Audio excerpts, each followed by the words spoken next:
let's say Base token came out today. Like, what would it trade at? I would probably conservatively think that it could probably come out at like 20 billion. I think it could probably run to like 40 or 50. It will definitely renew more interest in Base, especially when mind share across blockchains is, it's a very hard thing to capture.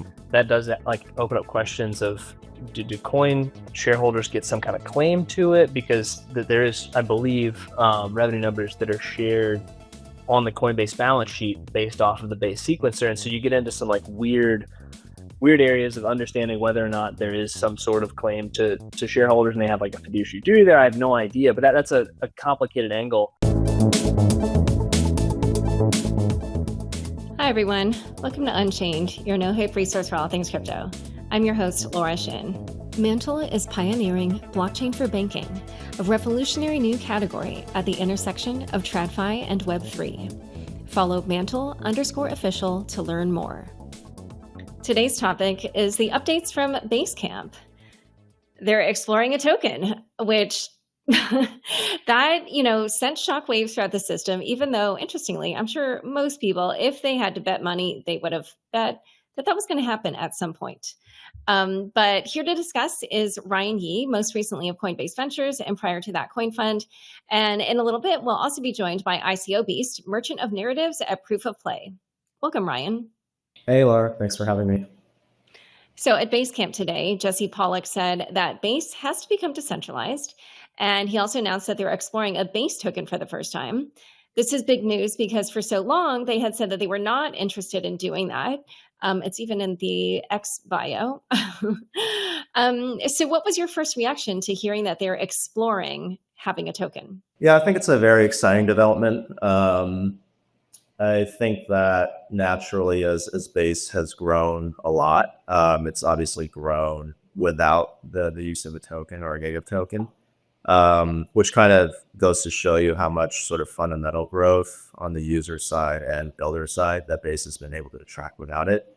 And, obviously it sounds like the Base team now feels that for their next leg of growth, they have sort of a critical mass, at least of builders and liquidity on the chain that to kind of supercharge and to really compete at the largest levels, they're now exploring a token to be able to do that. So it feels like a natural evolution, but it's still, a pretty shocking thing to hear, especially from, a company like Coinbase, who's centralized and public. And, I think this is a very big move for them. Yeah. And for them being the first crypto company in the S&P 500, there's just a lot of, regulatory things that they have on them that, kind of make it just something a bit more challenging. I mean, he kept emphasizing that they're going to do this in a regulatory compliant manner. But obviously the path for that has not been charted yet. I was curious, why do you think they're announcing that they're exploring doing a token rather than just launching one? I think that there's probably a lot of unanswered questions on their side too. Like, as you know, launching a token is no small thing. There's a lot of details that goes into it. Allocation, utility, how do we sort of talk about this thing in public? I think there are kind of two things, right? So one is that now that users and builders are aware that there is going to be a Base token, I think you're going to have just a surge of activity that's happening. That's going to happen over Base at this time. So a lot of users paying for transactions. It's going to attract a lot more builder teams to actually deploy on top of Base. And then I think on top of that, they just released their, the new Base at TBA, which has a wait list. And I would imagine that wait list is only going to want to grow even bigger and bigger. So I think by announcing this, it will definitely renew more interest in Base, especially when mind share across blockchains is, it's a very hard thing to capture mind share. And so I think it kind of serves that purpose. And then secondly, I think there's just a lot of complex details that they're probably still trying to iron out right now. And I think the big thing too here is there is obviously regulation and legislation that's passing through the US Congress right now related to how to classify certain tokens. And so I'm sure that's an important input that they're probably waiting to see how that's going to pan out before they finalize the details of what they want to do. Yeah, yeah. But I don't know. I still feel like, I mean, they could have just launched one, but I guess maybe it's more like controlling the narrative because even if they had just decided to launch one, at some point somebody might have leaked that this was going to happen. Um, so one other thing is, he said that to kill the FUD, they were committed to building on Ethereum. And I found that interesting. The way, I mean, it's a very short clip, but the rationale he gave was something like we benefit from being part of a connected global economy. And I wondered what you thought about that decision. Like, I could argue it both ways. I could see, Ethereum obviously is not going to be going anywhere anytime soon. It's extremely decentralized. But at the same time, crypto hasn't really gone mainstream. And so, there's this competition amongst similar blockchains. And I feel like the end result of that isn't necessarily like decided. So I wondered what your thoughts were about how, they committed to building on Ethereum. Yeah, I think it shows alignment that, I think Ethereum is definitely on its path now to becoming institutionalized as an asset and a chain, right? And so if you ask any, buddy on Wall Street right now and you ask them, what are the three things that you know about crypto? They're probably going to say Bitcoin, stable coins, and Ethereum at this point. And so, Base has been built on EVM. That's been a decision that they've made early on. And I think as Ethereum, as basically the settlement chain for all types of assets, begin to start to really take form on the Wall Street level of institutionalization, I almost see Base as kind of like the front-footed, sort of like institutional and retail BDR of Ethereum in a way, especially like in the American side of things, right? So yeah, I think the Yeah. benefit is obviously that they can grow with Ethereum. I was going to say, I don't know if you Yeah. remember on the chopping block, Tarun, he basically said at one point, he was like, oh, it's B&B for white people. But anyway. No comment. But keep going. I cut you off. No, just to say that, I think Ethereum has continued to have critical mass among developers. And so, Base is obviously contributing to that. And so, it's more of like, we might as well align on the thing that's already working. And, with us now, this thing becomes bigger collectively. Yeah, that makes sense. I'm curious how you think they're going to launch. Actually, before we get there, what do you think the token allocation will look like? Or what do you think it should look like? So 2 questions. What do you think it will look like, and what do you think it should look like? Yeah, so I think at the very least, if you look at a typical token project's allocation, it's really divided between 3 people. So one is the team itself. The second is the early backers and the treasury. And then the third is the community. So I think if you were to take that analogy towards Base token, it's pretty one-to-one, right? I would expect that a large portion of it would probably be held by Coinbase on their balance sheet. Define large. Is that? I'd probably say anywhere 20%? between like 20 to 40%, I would guess. I would say that there's probably an additional, 20% held by like an independent treasury, which is managed between the Base team, Coinbase, and the other participants in the community. And then I think the rest will go to the broader community, whether that's through a public sale, whether that's through airdrops, whether that's through sort of a continuous distribution method. But yeah, I would guess that over time you basically build enough ownership to, especially by Coinbase's side, to incentivize Coinbase to continue to provide value and provide flows on top of Base.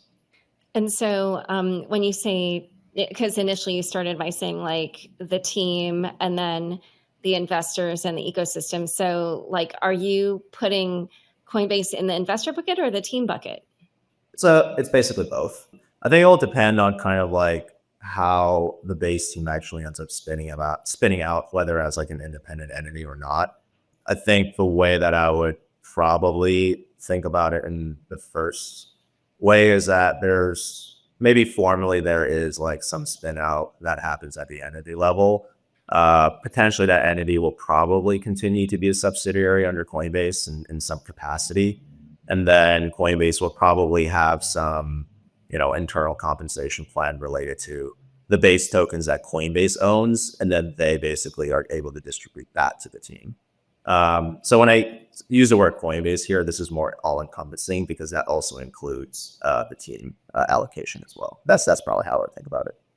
And I guess you're saying like Base might be spun out. So like, what do you think that could look like? And if that were to happen, you still feel like Coinbase would keep like some portion of the tokens? Or just talk about that. Yeah, exactly. So, up until this point, Coinbase has been, funding the team of Base, right? Whether that's their salaries and tech costs and all these things. They're basically treated as like another internal product group at Coinbase.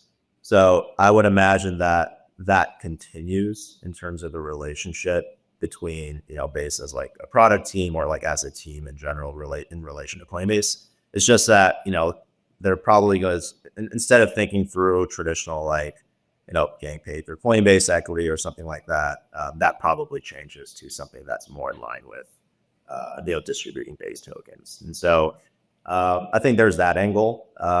There's also another angle here where maybe the Base team actually does spin out as like an independent entity fully.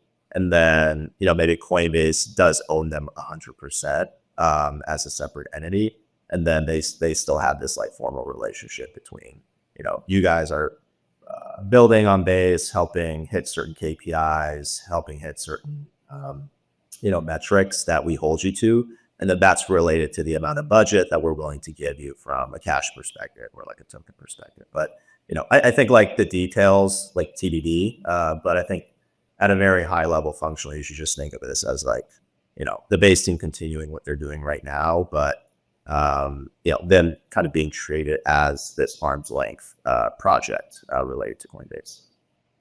Okay. And basically you think that that's how they'll quote unquote decentralize Base. Like they'll make it sort of like the Uniswap labs of Base or something, like the front end. Is that what you're saying? Okay. Yeah, probably. And you're just like, why is it that you're saying that and are you saying that you think that's likely or just like a possibility? Like where is this coming from? I mean, it's just based on looking at how most startups, I think, in the crypto space are effectively structured today, right? So I feel like at most startups, especially the US startups, they have, what is like an offshore foundation that actually issues the token and manages the community. And then you have the onshore team, which is usually some equity company like a Delaware, like C Corp or something like that. And that is the entity that owns all the IP.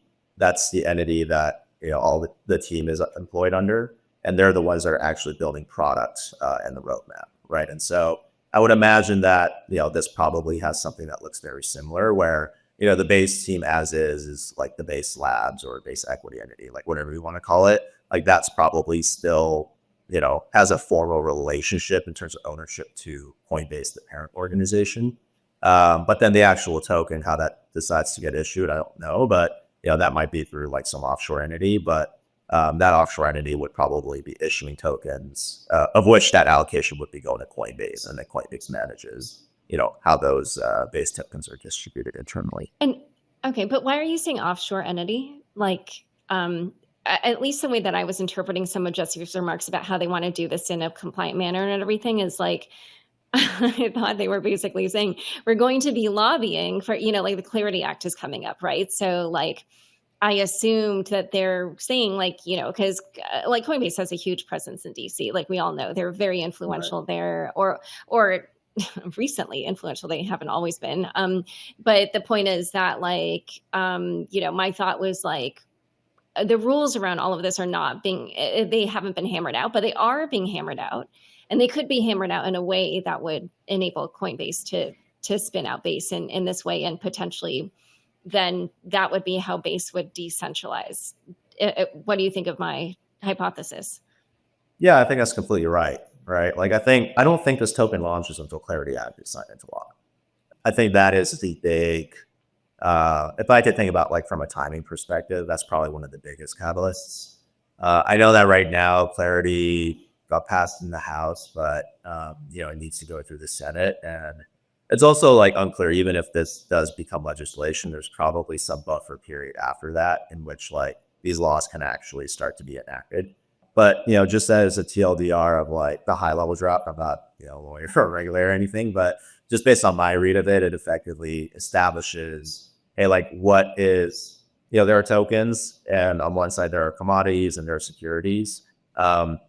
Where in that spectrum does this token basically lie? And I think based on the different rules or the different sort of guidance that Clarity might give for those goalposts, that should be able to give a much better sense of, what type of token do we actually want to launch as Base? And therefore, what does that actually mean in terms of the setup that's required around the rules of decentralization? That might then basically impact how we would actually go about, the entity structuring or the allocation structuring or like the token structuring, right? So my feeling is that they want to make this token as, quote unquote, decentralized as possible, which means they want to make this token as the furthest away from what would be traditionally called like a security token, like, so like a tokenized security or like a tokenized stock. They definitely probably don't want this to be in that side of the spectrum. They definitely want this to be more in the spectrum of, what we would call like a traditional like utility token, like ETH or these other tokens like L2 tokens, L1 tokens that are out there. Right. Yeah. That it makes a lot of sense. So let's now also talk about, how we think they're going to launch this. You kind of mentioned, like the Base app, which, obviously would be a great way to then design some kind of airdrop.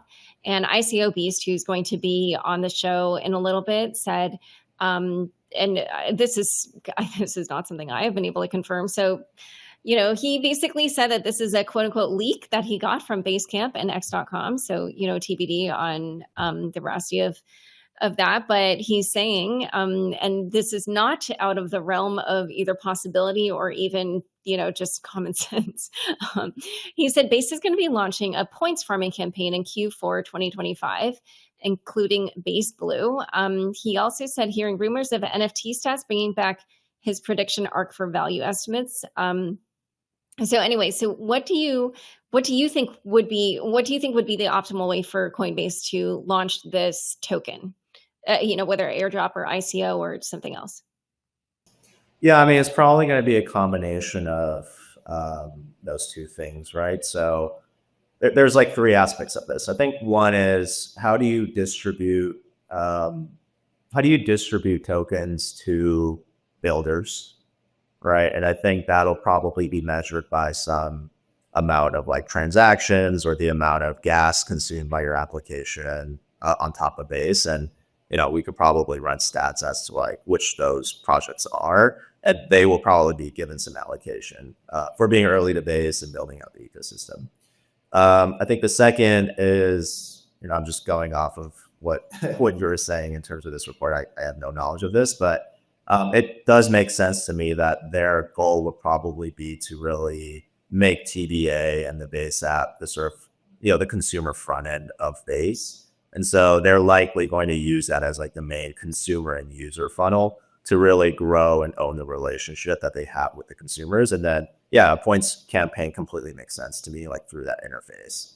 And so, that's probably more the user side of things. And then lastly, I think the way that I would think about this one is, I think lately, at least like on a public sale aspect, I do think that's probably going to happen. So if you think about, a lot of people have been comparing Coinbase and Robinhood to each other. And if you look at Robinhood, they have this product where you can basically go earlier in the life cycle and invest in IPOs now, right? So when IPOs come out, like as a user, you can basically join that and fundraise through that mechanism. I think they also now like are announcing stuff where like you can even invest like pre-IPO, like, in the sort of secondary rounds, like late stage UC rounds. I would imagine, if you look at projects that exist today in crypto, that's beginning to happen, right? Like that ICO sort of crowdfunding platform Meta is kind of back now with projects like Legion and Echo. And I think Echo is like it's a pretty big project on Base. Like, and then I think they have like Sonar.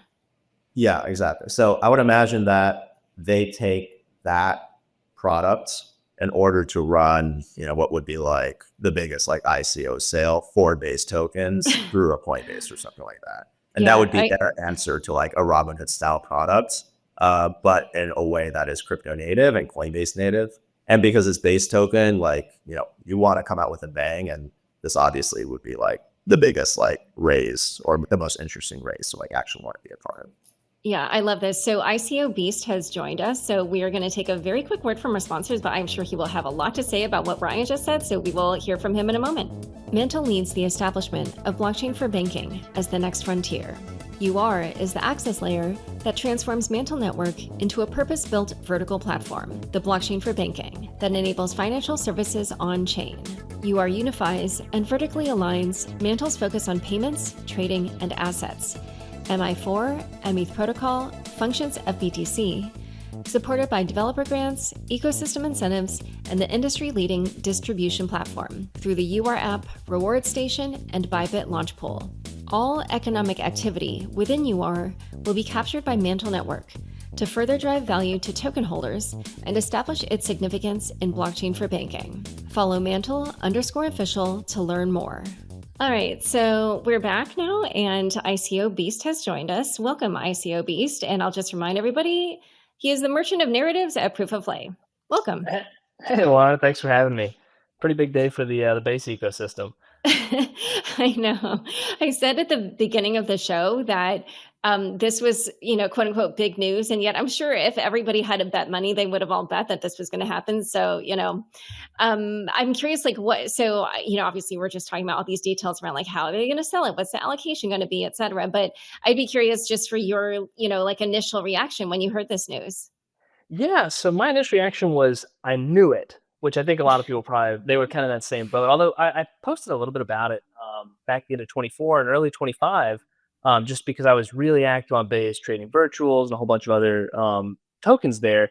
I was like, I bet you that we'll have like really great wallets for this airdrop. And a bunch of people were like, there's never going to be an airdrop. Why would they do it since they have a stock? And it's not really like understanding that Base and Coinbase are not the same entity. But so I was excited to hear it. I think it's really interesting. I am a little bit curious that they like gave themselves a lot of wiggle room by saying that we are exploring the idea of a token, which I think everybody wants to read between the lines there. But they have like tons of wiggle room to like delay, or if they really felt like they had to at some point, they could even pivot away from it and never do it because they're exploring. And so it's an interesting thing. I think the announcement was crafted well, just to give them the flexibility to operate how they want to going forward.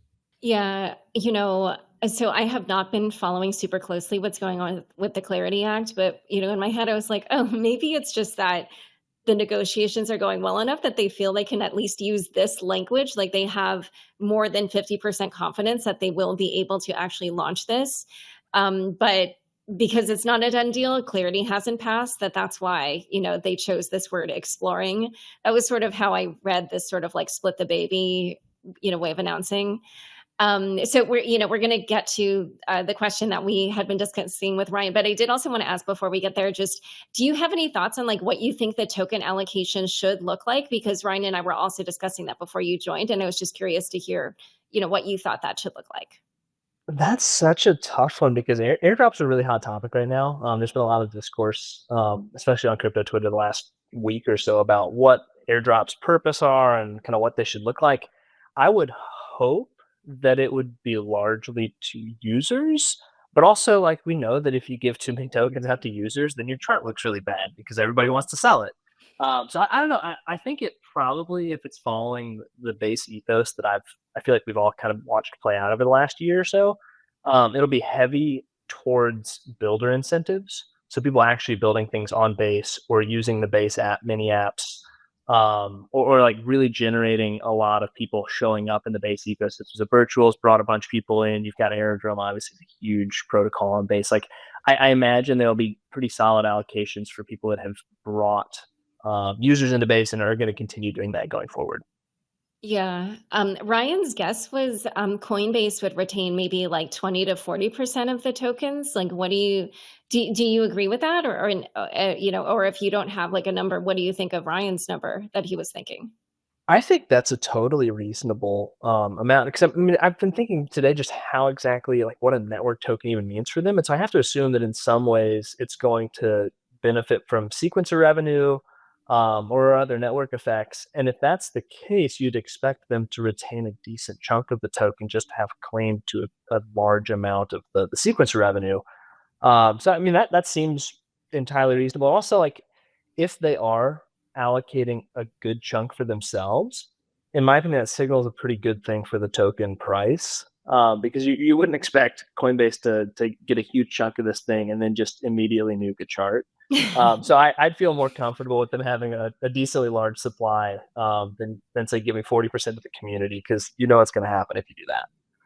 Yeah. Okay, so let's talk about how they might launch it. You have this name ICO Beast. We were just talking about the airdrop as well. But I was wondering like what you thought would be the optimal way for them. And it doesn't even have to be just like this initial sale or whatever it is that they end up doing, but like over time. And then we can talk about things like the utility, like what is going to be the utility of this token. But first, what do you think would be the optimal way for them to launch this token? I kind of wish that they hadn't even announced it and then just did the Arbitrum method of saying, all right, here's a token today. At the same time, I think that they like ultimately the most successful airdrop, in my opinion, is going to be one that aggressively sybil filters. And that's either voluntary or done via bounty. So either let people link all of their wallets together and let that then act as a single entity under all those wallets. And we've got so many privy wallets these days and other like burners that we've set up for various applications. Everybody's got tons of wallets on these networks. Or you end up putting out a bounty for catching sybil clusters, like Layer Zero did and a few others have, and incentivize hunting people that are doing that to maybe increase your share or get a bounty. Basically, just because you really do want like really widely distributed tokens, especially if it's to increase a network effect or to like help give ownership of the network or really decentralize it. And so Sybils, while they're like very clever and good at what they do, it ends up kind of confounding that purpose. So I think it's going to have to be something that really cleverly deals with the fact that we've all got a bunch of wallets operating on these networks. Yeah, that's such a good point. My mind was blown because Brian Pellegrino came on the show during that period, and he basically said that they were finding like these sybil operations of, I forget the number. It was, I think he said like 50,000 or 75,000 wallets that were all like one person's one entity's operation. And I was just like, wow, okay, that's insane. Hopefully I didn't get those numbers wrong. Anyway, okay, so now we've kind of caught up, like, because now you've answered the same questions that Ryan did. But I'd be curious for both of you to talk about, like, what do you think the utility of the Base token should be? My guess is that I think Ethereum and ETH and the properties that token has are very similar to the types of things Base token will probably do, right? And so there's probably some level of, basically the amount of profits that you're generating as a chain through fees, and in Base's case, it's sequencer revenue. I would imagine that there's some percentage of that's basically being burned in real time in basically as like a ratio or relation to the amount of like fees that Base is actually generating. So I think that basically gives almost like a baseline on how to value Base token just in terms of like a productive asset. I think the second thing that we'll probably see with Base token, if it ever launches, is it'll likely take on a lot of the similar properties as the main sort of DeFi liquidity asset on top of Base. So if you look at sort of how USDC has been treated by Coinbase on top of Base, you'll notice that there's a lot of perks that come with it, right? So if you hold USDC on Base, I believe or spend USDC, you actually don't have to pay any gas fees right now with USDC. The other thing too is obviously it's like one of the largest assets and liquidity pairs that exists on top of Base DeFi. And then lastly, I believe there's like some opt-in where I think you can receive like rewards, like 4% interest if you hold USDC like on top of Base as well.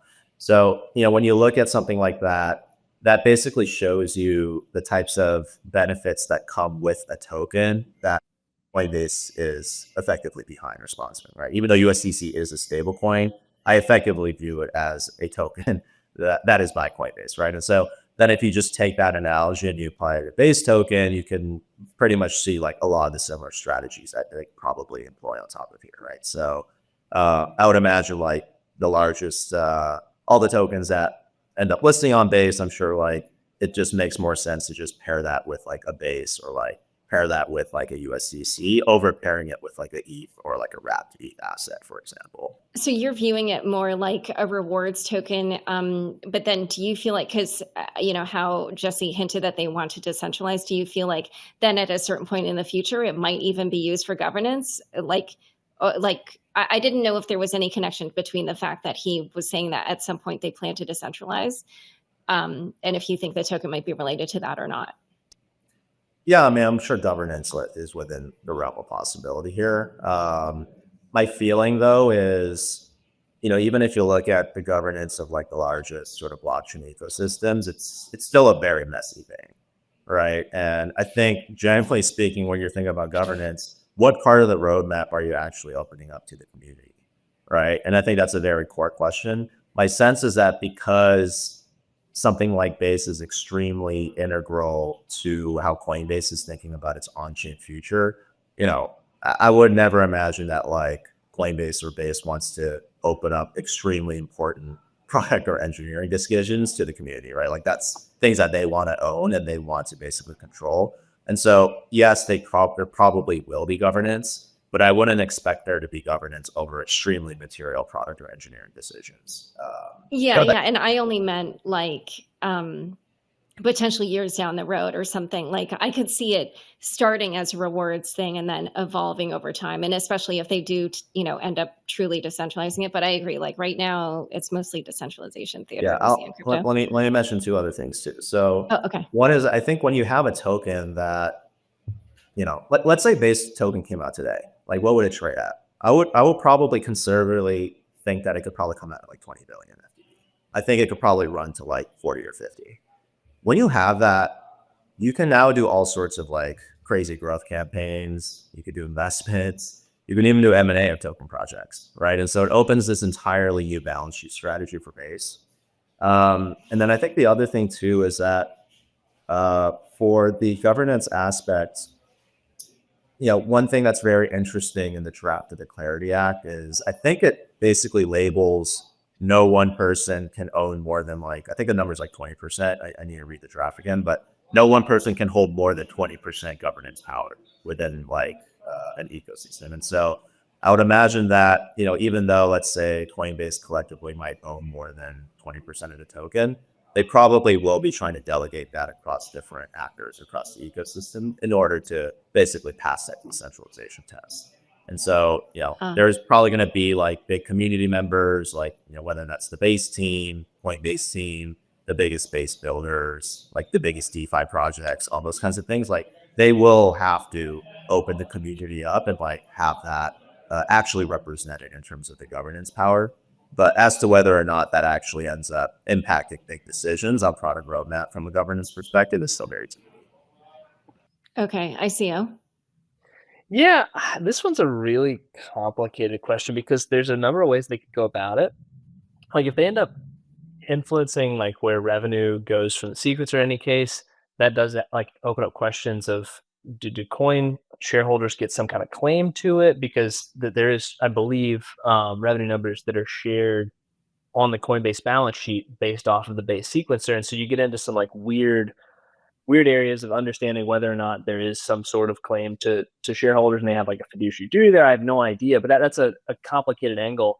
I saw A16Z crypto kind of quoted themselves in an article they wrote a couple months ago about token taxonomy today, mentioning network tokens and app tokens in the same classification. So app tokens are an interesting angle because you end up basically using those as kind of vouchers or in-app or just in-network tokens specifically don't necessarily have extrinsic value, but they're used as basically trading chips inside the things that you're developing. So that doesn't seem quite as appealing to me as an airdrop recipient because I want something that could go to 20 or 40 billion. But that's an interesting way of looking at it as well. If they want to do some sort of capture and basically turn into their own version of Base USD, but that doesn't make sense because of other Coinbase interests. So I don't know. They may actually really just be in the early stages of exploring it and are kind of feeling everything out. I Would be interested to see it function similar as like a liquidity token, like Ryan was saying, because that is pretty interesting. I don't know how they would do it without cannibalizing some of the other DeFi protocols necessarily. So there's a lot of question marks here for me, to where at like day one, I'm not sure if I have a good handle on what they really could do to make this a valuable token without also like going against other competing interests.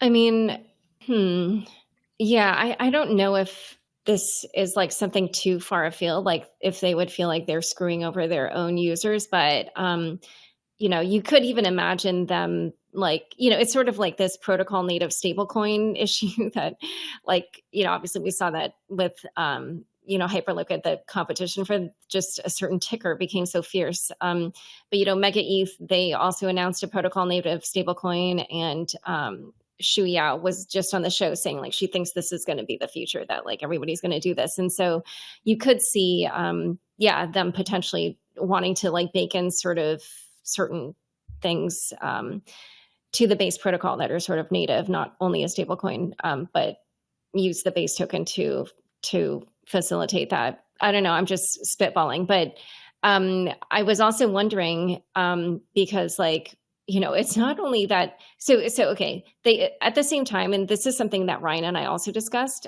but we didn't ask you ICO yet. Jesse also said that they're going to commit to building on Ethereum, and I just wondered what your thoughts were about that. Yeah, I mean, I hope so. I'd like to think that all the L2s are aligned, and they all are going to end up being value accretive for Ethereum. In practice, I don't know if that actually is going to happen in the long run, but I do believe that like the core ethos of Base is aligned with Ethereum right now. That is part of the question about token too, is like if it ends up being a gas token or something of a substitute there, or like even a validator style token, you have to stake it or something, then it does start to bring up questions of, so is the revenue from the sequencer that normally would, like you would hope in the end state, be going back to help basically pay rent for living atop of Ethereum. Like, are those things aligned? I don't know. But it's good to hear them affirming that they're planning to do that. I think that's kind of the gamble that Ethereum took when it went on this roll up scaling journey, was that the L2s wouldn't actually end up just like spinning off and doing their own thing later on. So hopefully that's the outcome. But it's good to hear that's at least what they're verbalizing at this stage. All right, and then let's also now talk about the fact that, so they also announced at the same time that they're integrating with Solana. Apparently, they've already done this in testnet, and I wondered, do you feel like, what do you think of the fact that they're doing that? Like, I don't know how good of an experience it will be, and I was just curious what you thought it meant for this sort of like Ethereum Solana competition that we've been seeing play out for a while.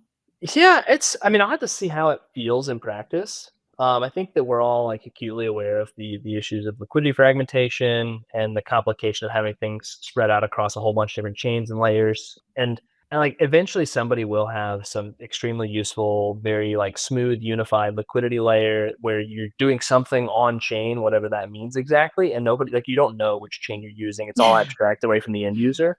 We haven't gotten there, and like I don't really know how soon we're gonna get there, but I feel like I haven't seen a ton of like cross-chain EVM to SVM scenarios again. Like normally you have to push funds across via Synapse or Relay or one of these other protocols, and there's no like real native integration between the two. So that's interesting, and I'm very curious to see what the user experience is like.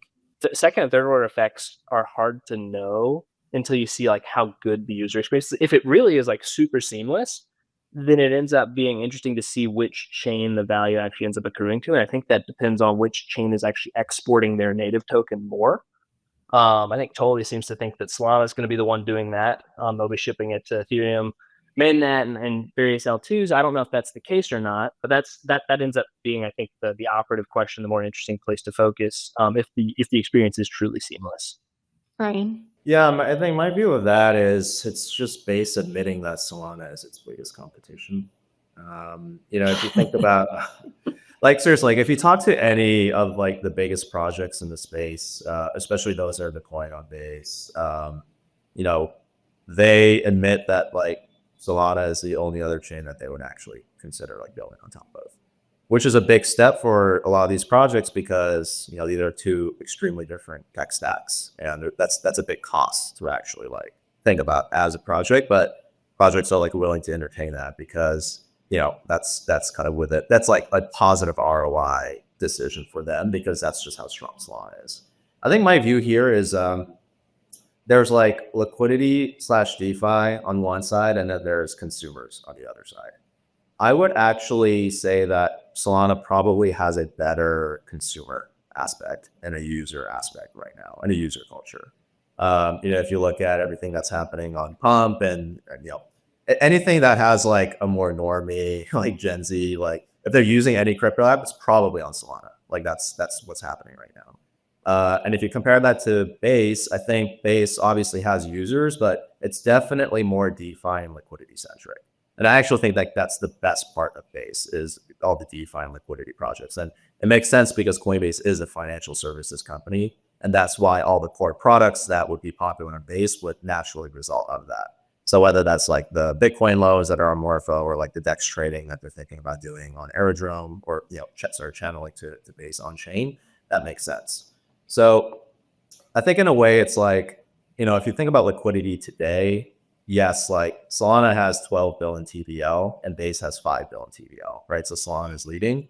But I think in like 3-4 years, I could easily see Base's like, you know, DeFi liquidity probably matching Solana or even outcompeting because they have the introduction and the on-ramp that Coinbase brings to it. Now, what Base doesn't have compared to Solana is as strong of like the user and consumer culture. And so I think by doing this, what they're really saying is like, hey, like, you know, if you're a project that's considering deploying on Solana, now you could deploy on Base if you want to access more liquidity or considering like growth from like an EVM perspective. And I think vice versa, if there are projects on Base that are considering leaving to Solana, which has happened in the past, now they don't necessarily have to leave Base completely. They can sort of tap into Solana as a second option. But I think like at a high level takeaway when I saw that, it's like, oh, like, yeah, Base is paranoid to Solana and like Solana is the biggest competition for them. And so I think this is their way of basically being able to get the builders and the developer funnel and access both ecosystems at once. Yeah, I'm sure you guys saw, I can't remember who tweeted this, but this tweet went around where someone was like, oh, if you remove the L1s and stable coins, then, you know, all the biggest apps are on Solana. And so, you know, that points to what you were talking about, like just the user experience. But then what was interesting was, you know, because like obviously if you look at DeFi, then obviously Ethereum dominates in DeFi. But Kyle, somebody, and I think like at some point in the Twitter conversation, like somebody pointed that out, or I forget, but like Kyle Samani wrote back like, oh, you know, with my debt, we're going to be deploying our Sol into DeFi to boost Sol DeFi and bring more liquidity there. So I was like, ooh, like we could see a lot more competition between Ethereum and you know, Solana DeFi coming up, which, or maybe, I don't know, what do you guys think? You know, do you think that's possible or likely or? Yeah, so I think it's the right strategy, but the problem is that I think Ethereum right now is just so much more ahead when it comes to DeFi and liquidity, right? Look at the two other biggest players that are entering EVM. It's Robinhood and Stripe, right? Like, and so my question is, what is the Robinhood for Solana? Who is the Stripe player for Solana? Who is the Coinbase player for Solana? I don't think they really have that yet, right? And so that's why you have the big VCs that have backed Solana, obviously, you know, putting together these structures for Wall Street liquidity to enter Solana. That's great, but that's not product, right? Like product is like you need an actual front end that is bringing users and new liquidity into your ecosystem. And so far, I haven't seen that happen for Solana yet. But, you know, that's mostly happened on the Ethereum side. But what I do give Solana credit for is like they've gotten this far without that at all, which is actually like really, really impressive. And like they deserve accolades for it. And the community is like, okay, well, if we're not getting like institutional liquidity, like let's just make our own liquidity, right? Like let's make our own pump tokens. Let's like, you know, let's just figure this stuff out by ourselves. And that's awesome. But I do think in like a 5 to 10 year horizon, I think my question is, you know, who is that centralized player that is really bringing that new liquidity into Solana right now? And that's a big question mark. I don't actually know what that is. I think I super agree with that take because I mean you've got Coinbase utilizing things like Morpho for yield on CBBTC, and you've got Aave that lives on Ethereum obviously and has been like battle tested, and there's some serious deposits there. I think that I saw they're up to like 77 billion TVL or something, which is crazy. And so you have these institutional partners and massive liquidity that has been built up over years on Ethereum, and it like throwing liquidity in the system is part of the solution, but it's not the only solution. Like on Solana, you've got things like Meteor, which I love as a DeFi product. I don't expect to see institutions LPing meme coins on DLMs. That just doesn't make much sense to me.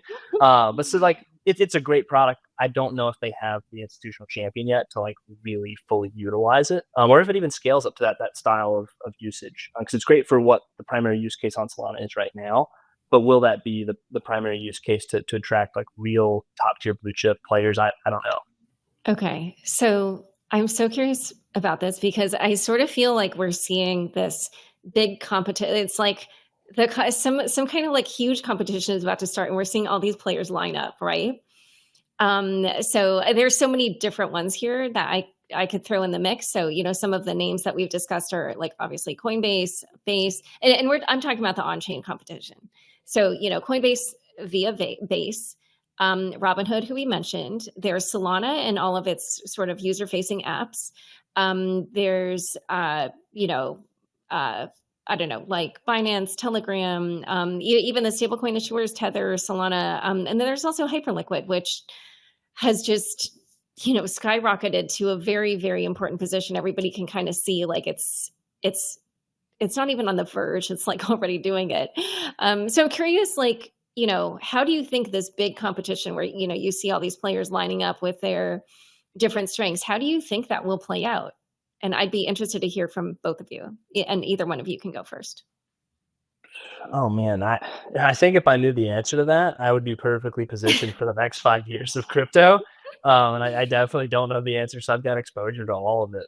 Just because I think that like crypto as a whole is only going to continue expanding. Like my thoughts are, we're not going to see Solana companies or Ethereum companies or even crypto companies in the next 3 years or so. It's just going to be companies, and they're going to be using crypto rails for pieces that make sense, and not using it for pieces that don't. So I think that, for me at least, it just means having exposure to everybody that is lining up, and then let the chips fall, because I think that like having exposure is how you win in this situation.